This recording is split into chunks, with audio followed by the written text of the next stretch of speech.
It started with a sound I'd heard too many times in HOA neighborhoods. Karen's heels clacking across pavement like she owned the earth. I was in my garage cleaning tools when I saw her through the window. Busybody posture, sunglasses indoors, clipboard under her arm like it was a badge.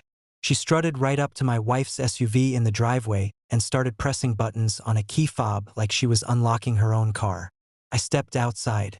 "What exactly are you doing?" She didn't even turn around. "This vehicle isn't registered with the HOA, so I'm moving it. I have the master key." I laughed once. "You have a what?" She spun around with righteous fury. "A master key, to access and remove vehicles violating association guidelines." She held up her little universal fob like it was Excalibur. My wife's SUV, a black Denali with security locks and anti-theft tech, flashed its lights once as she tried again. Then the alarm went off. Karen dropped the fob like it electrocuted her. "That's a $14,000 fine for disturbing the peace," she said, pointing at me like I caused it. Before I could respond, she whipped out her phone. "I'm contacting the police. You'll be cited for non-compliance and obstruction." I shrugged. "Call them." She did. She put on the dramatic voice. "Yes, emergency. Violent homeowner threatening me while I enforce HOA vehicle codes. He's unstable. Send units." I didn't bother arguing. I just leaned against the garage and waited. But she wasn't ready for who pulled up. Two officers arrived in separate squad cars. One of them, Officer Delgado, took one look at me and nodded. We'd worked together on federal task force cases before I retired from law enforcement. He walked up slowly, eyes already on Karen. "Ma'am, what's going on?" Karen burst into a performance worthy of daytime TV. "He threatened me for documenting a violation. That SUV is not HOA approved, and I attempted to move it with my master key."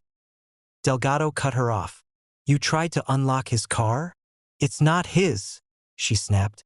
"It belongs to the HOA until he pays the compliance fine." Delgado gave me a look that said, "Is this real?" I nodded slightly. Then the second officer, Peters, stepped over and handed me something they'd picked up off the ground. Her master key. Except it wasn't a master key. It was a cheap universal key fob programmer, illegal to use on someone else's vehicle without authorization. Delgado's voice changed. "Ma'am, do you have written consent from the vehicle owner to use this device?" Karen scoffed. "I don't need it. I'm on the board." Delgado stared at her flatly. "That's not how the law works." She folded her arms. "You should be arresting him." Peters clicked his radio. "Dispatch, confirm. Any prior calls from this HOA for unauthorized vehicle entries?" Dispatch responded, "Affirmative. 3 reports in the last month." Delgado turned slowly. "Ma'am, you're being detained for attempted unlawful entry of a motor vehicle." She shrieked like a dying goose. "What? I'm the HOA." I spoke up. "She also trespassed onto my driveway and tried to impersonate authority."